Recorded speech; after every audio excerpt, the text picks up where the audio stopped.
Bienvenue dans mon podcast qui s'intitule Dans la tête de Camille. Si tu te demandes qui je suis, je m'appelle Camille et je t'aide à te libérer des troubles du comportement alimentaire, retrouver une relation saine avec l'alimentation. Je t'aide aussi à avancer dans le développement personnel, à progresser sur l'amour de soi. Je te donne aussi des conseils pour avoir des relations harmonieuses et authentiques avec les autres et en apprendre sur la spiritualité. Dans ce podcast, je te partage mes interrogations, mes états d'esprit, des conseils, mais surtout beaucoup de blabla intéressant. Bref, tu es un peu dans ma tête. Je t'invite à mettre des écouteurs, à te poser tranquillement ou sortir dehors et écouter mon podcast. Tu es prêt ? C'est parti.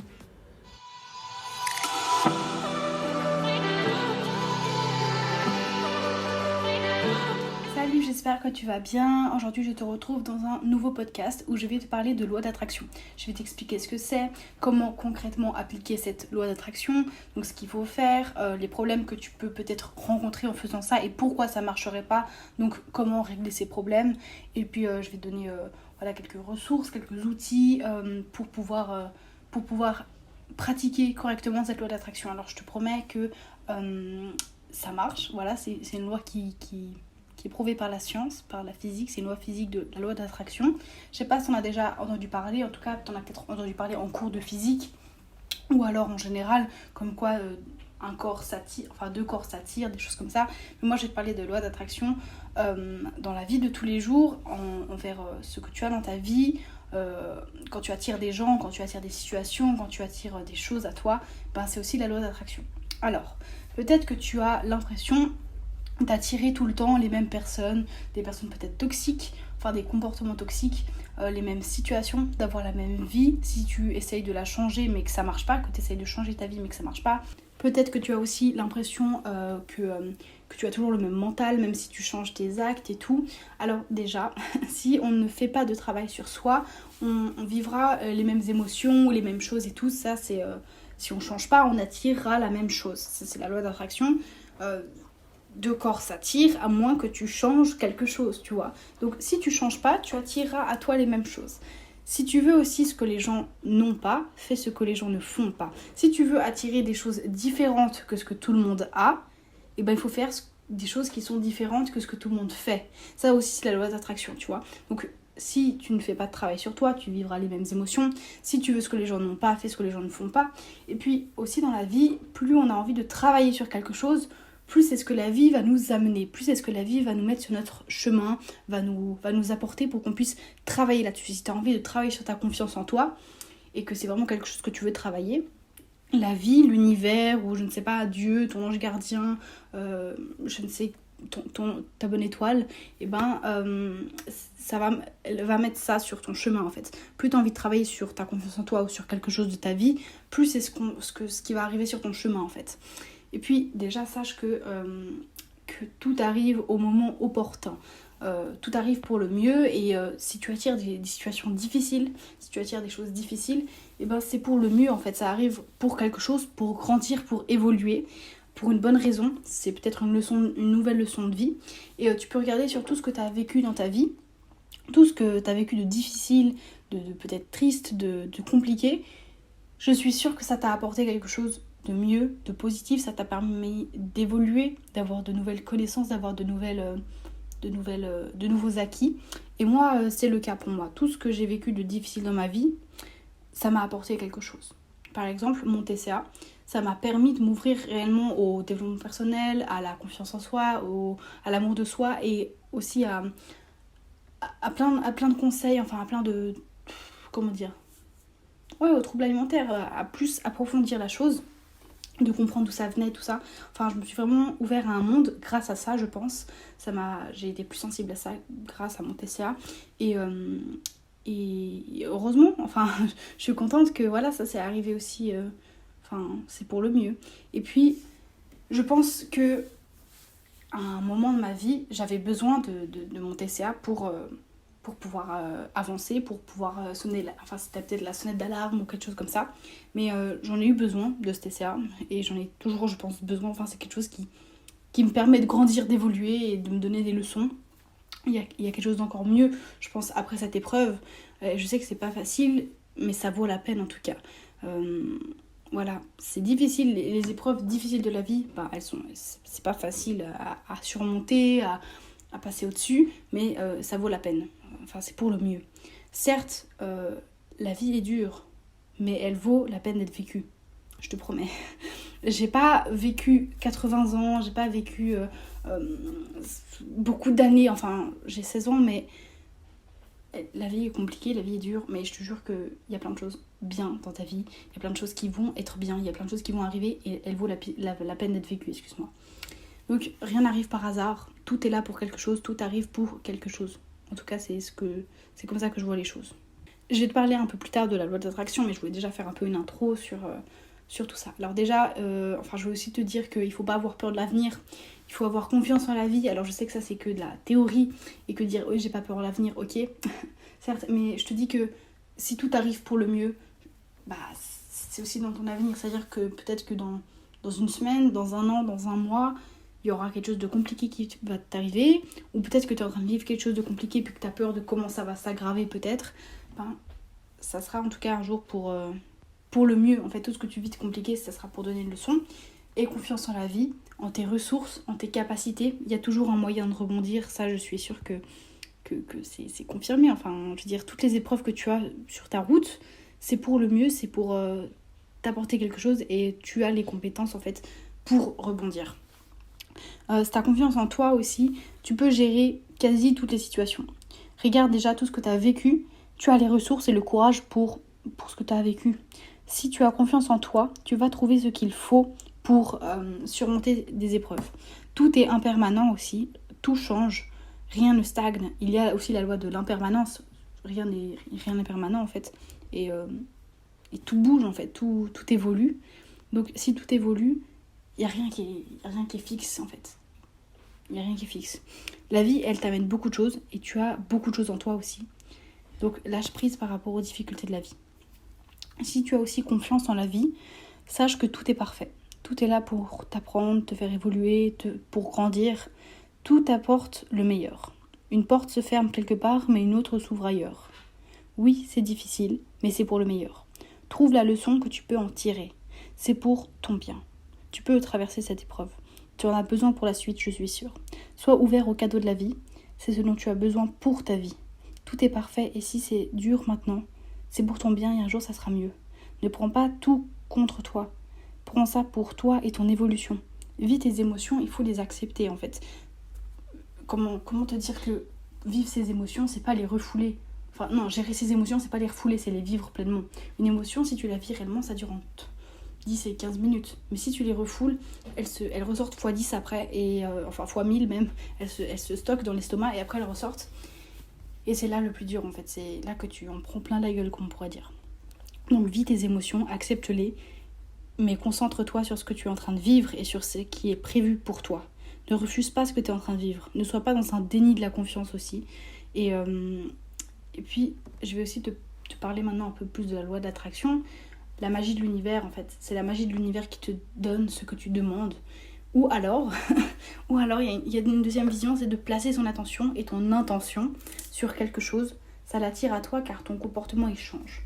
Alors, quelle est la définition que je préfère, quelle est la définition laquelle j'adhère le plus ? Certes, l'univers donne beaucoup de choses qu'on demande aussi, mais je pense que quand tu places ton attention et ton intention sur quelque chose, ça attire ça à toi car ton comportement il change. Quand tu places ton attention et ton intention sur un projet, sur un objectif, etc., ça va attirer le résultat à toi, car ton comportement pour atteindre cet objectif, il change. Alors oui, il y a une part de placer son focus et son attention, placer tout ça là sur son objectif ou sur son but, mais l'univers joue aussi là-dedans, la magie de l'univers elle joue aussi là-dedans. Donc je te conseille de envoyer de l'énergie, mettre de l'attention et de l'intention, attention et intention sur ce que tu veux attirer, sur ce que tu veux avoir. Comment créer de l'énergie en y mettant de l'attention en fait. Donc il faut aussi être positif, être proactif et être bienveillant. Donc ça veut dire quoi être positif ? C'est être dans la pensée positive. Certes, on ne peut pas être à 100% dans la pensée positive, Parce que c'est pas possible d'être toujours à 100% parfait, 100% positif, 100% ci, 100% ça. C'est pas possible. Mais en tout cas, déjà pour être positif, la gratitude ça aide beaucoup. S'entraîner à penser positivement et pas négativement. Essayer d'être le moins possible négatif, d'être le moins possible aussi avec des gens qui sont négatifs, ça aide beaucoup. Ensuite, être proactif, c'est-à-dire être dans l'action, on n'est pas dans l'inactivité, on est vraiment dans l'action. Et puis être bienveillant, la bienveillance, c'est de vouloir le bien, d'être dans la bienveillance. Je pense que le mot est compréhensible sans être dans le besoin de l'expliquer. Il y a quelques mots qui empêchent la loi d'attraction. Par exemple, il y a la peur, enfin les mots, des tournures de phrases ou des états d'esprit. C'est la peur déjà de 1. Quand tu es tout le temps dans la peur, quand tu es tout le temps dans le doute aussi, ou dans le manque, enfin dans la mentalité de manque, ça empêche la loi d'attraction, ou ça réduit sa possibilité d'agir, on va dire ça comme ça. Mais si tu es tout le temps dans la peur, si tu es tout le temps dans l'angoisse ou dans le doute, tu vas attirer des situations à toi qui sont dans le doute, enfin qui résonnent de ton état de peur, de doute, de manque. Donc voilà, d'angoisse, tout ça. Donc si tu es dans la peur, si tu es dans l'angoisse, tu vas attirer à toi des situations qui sont de l'angoisse, de la peur et tout. Il y a aussi les tournures de phrases négatives et la négativité qui empêchent la loi d'attraction. La croyance en l'impossibilité de quelque chose, ça n'aide pas non plus. Et avoir l'intention de faire du mal, alors ça c'est... quand tu as l'intention de faire du mal, c'est pas top pour la loi d'attraction. Après, si tu utilises des affirmations positives, ça active la loi d'attraction. La confiance aussi, avoir confiance en la vie, avoir confiance en l'univers, l'assurance, la mentalité d'abondance et pas la mentalité de manque. Donc quand tu as une mentalité d'abondance, ça aide à activer la loi d'attraction.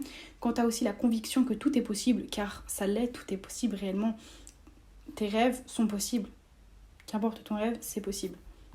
Et puis aussi faire circuler une bonne énergie dans son corps, donc se nourrir avec des bonnes choses et bien respirer correctement et pas bloquer sa respiration pour que l'énergie passe correctement et bien se nourrir, pas se nourrir avec n'importe quoi, n'importe quelle nourriture. Je t'avais déjà parlé du fait que pour moi, quand on mange des animaux qui n'ont pas voulu mourir pour nous-mêmes, pour moi, il n'y a pas une bonne énergie qui circule dans l'animal en fait. C'est pas une énergie hyper positive et puis ça n'aide pas forcément à la loi d'attraction. Mais c'est ma vision des choses.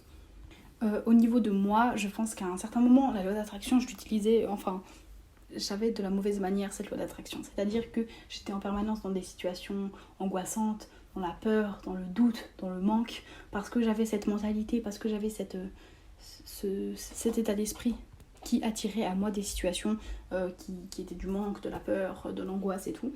Et puis, mais je sais que maintenant, en fait, ce qui m'est arrivé, c'était pour le mieux et j'en ai eu besoin d'une certaine manière et que je serais pas là à parler avec toi, à te faire ce podcast si j'avais pas eu mon TCA, si j'avais pas eu du harcèlement ou autre. Franchement, c'est des choses qui m'ont fortifiée, qui m'ont fait une force de caractère, qui m'ont fait un état d'esprit, une mentalité, une volonté. C'est des choses qui m'ont réellement forgé en fait, qui m'ont créé entre guillemets. Ça m'a permis de m'introspecter, de m'observer, d'en apprendre plus sur moi, de vraiment évoluer. Et oui, il y a des moments, ça a été très très très très très dur. Des moments genre, je pouvais plus, mais maintenant je sais que c'est pour le mieux. Et ça m'a permis de vraiment évoluer. Donc en gros, tu attires ce que tu vibres. Donc pour attirer la personne qui te correspond, par exemple, correspond-toi d'abord. Ça veut dire si tu veux attirer quelqu'un si tu veux attirer l'homme de tes rêves ou la femme de tes rêves, si pour toi tu as un idéal de personne avec qui tu aimerais être en couple, déjà il faudrait être cette personne-là. Donc deviens d'abord cette personne avec qui tu voudrais partager ta vie, deviens la personne avec les qualités, les valeurs, la manière de vivre que tu voudrais avoir dans ta vie, deviens la personne qui te correspond.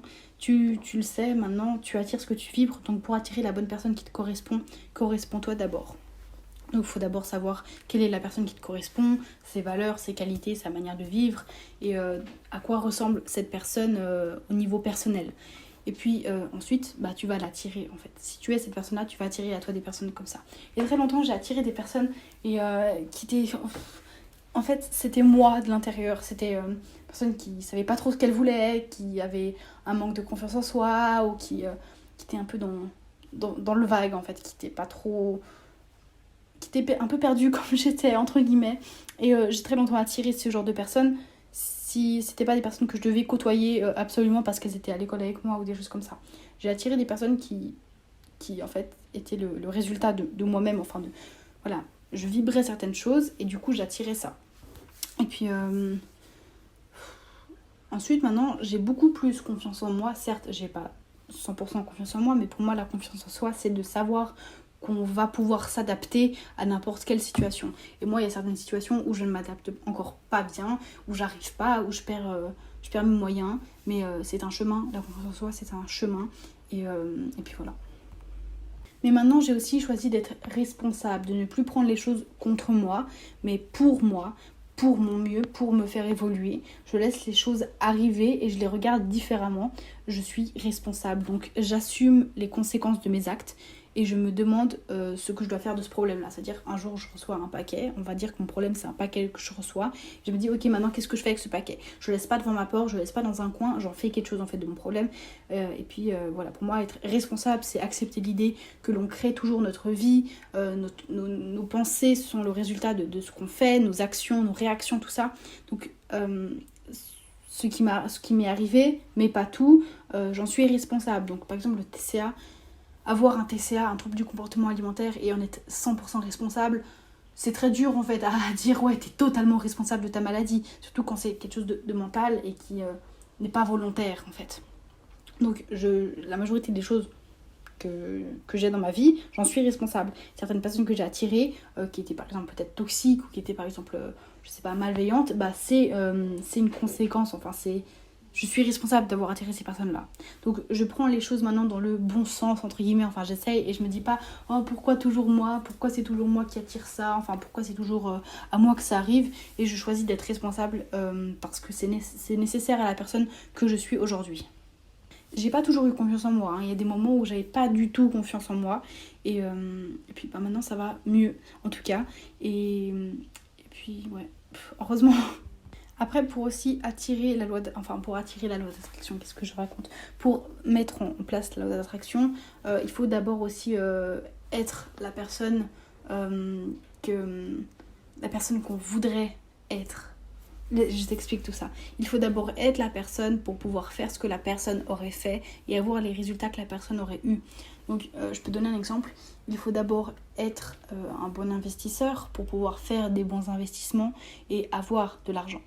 C'est la personne qui crée les résultats, c'est pas les résultats qui font la personne. Donc ça, c'est la loi d'attraction un peu dérivée, entre guillemets. C'est parce qu'il faut d'abord être soi-même, il faut d'abord être dans le moment présent, juste la présence, pour ensuite pouvoir avoir finalement. Je t'explique ça. Beaucoup de personnes pensent qu'il faut d'abord avoir de l'argent pour pouvoir faire des bons investissements et ensuite être un bon investisseur. Mais c'est pas comme ça que ça marche. Il faut d'abord être pour pouvoir faire et ensuite avoir. Il faut d'abord être un bon investisseur pour faire des bons investissements et avoir des bons résultats. Je peux donner un exemple avec YouTube. Il faut d'abord être youtubeur pour pouvoir faire des vidéos YouTube, du contenu YouTube et ensuite avoir des abonnés ou avoir des vues, des choses comme ça. Bon, moi je suis pas sur YouTube pour faire des vues, je suis là pour aider les gens. Bon, certes, s'il y a beaucoup de gens qui regardent mes vidéos parce que ça les aide, c'est encore mieux. Mais je suis là dans un but d'aider les gens et pas d'avoir de l'argent ou d'avoir des likes ou des vues. Non, je suis pas là pour ça. Je suis là pour aider les gens et c'est tout. Et puis voilà, j'aurais pas... En fait, j'ai d'abord été sur YouTube pour ensuite faire des vidéos et j'ai pas encore aidé 500 millions de personnes. Mais j'aimerais pouvoir aider le plus de gens. En tout cas, c'est un peu ma mission de vie. Enfin, ma mission de vie, c'est d'être moi-même, d'être pleinement moi-même, mais être moi-même et être authentique, pour moi, c'est aussi d'aider les autres. Donc, quand je suis moi-même, j'aide les autres. Donc, si je suis moi-même en aidant les autres, je suis authentique. Je sais pas si t'as compris ce que je veux dire. J'en reparlerai sûrement dans un nouveau podcast. Mais si j'avais d'abord attendu d'avoir 10 000 abonnés pour pouvoir faire des vidéos et ensuite être une bonne youtubeuse ou être une bonne coach ou être une bonne je ne sais quoi personne qui aide, non, ça n'aurait pas marché. Je peux pas avoir 10 000 abonnés comme ça si je suis pas connue, si je sors de nulle part en fait. Donc oui, certes, il y a des stars qui ont des millions et des millions d'abonnés sur YouTube, Si elles avaient jamais eu YouTube, mais qu'elles étaient connues dans le monde entier et qu'elles s'étaient lancées sur YouTube, elles auraient eu peut-être, rien qu'en créant la chaîne, elles auraient eu plein de personnes qui se seraient abonnées. Parce que c'est des personnes qui étaient déjà connues. Mais avant ça, elles ont d'abord été quelqu'un qui faisait quelque chose pour ensuite avoir le fait d'être populaire ou avoir de la communauté, des choses comme ça. Donc j'aurais pas pu attendre d'avoir 10 000, 100 000, 1 million d'abonnés pour pouvoir faire des vidéos en sortant de nulle part. Voilà. Donc d'abord être, puis ensuite faire pour à la fin avoir. C'est la personne qui crée des résultats, ce ne sont pas les résultats qui font la personne. Donc si je pouvais te donner un dernier conseil, c'est de lâcher prise. Accepter que tout arrive pour toi et de lâcher le volant de ta vie. Laisse-toi porter, laisse-toi guider, l'univers il s'occupe de toi. Il travaille pour toi et il veille sur toi. Donc pour résumer ce podcast, tu attires ce que tu vibres. Donc si tu vibres des situations qui sont l'assurance, la confiance, l'abondance, l'amour, tu vas attirer à toi des situations ou des personnes, des choses comme ça qui sont l'amour, l'abondance, la confiance, l'assurance, tout ça. Mais si tu es plutôt dans la peur, dans le manque, dans le doute, tu vas attirer à toi des situations qui sont entre guillemets négatives ou en tout cas pas très bénéfiques. Voilà, j'espère que, bénéfique si, parce que par la suite ça pourra t'apporter quelque chose. Donc c'est pas hyper agréable, mais ça sera pour le mieux. Mais en tout cas, si tu vas appliquer la loi d'attraction au mieux, soit dans la confiance, dans l'assurance, dans l'abondance et la conviction que tout est possible, respire bien et nourris-toi bien et utilise les affirmations positives. Voilà, c'est tout pour aujourd'hui. Merci d'avoir écouté ce podcast jusqu'à la fin. J'espère qu'il t'a plu et que tu as appris beaucoup de choses. N'hésite surtout pas à le partager, à t'abonner pour rester au courant de ce qui arrive et mets un pouce vers le haut. Si tu as des questions ou des remarques, mets tout ça en commentaire, je te lirai avec plaisir. Je rappelle que ce n'est que ma vision des choses, libre à toi de penser autrement. Gros bisous, prends soin de toi et à très vite.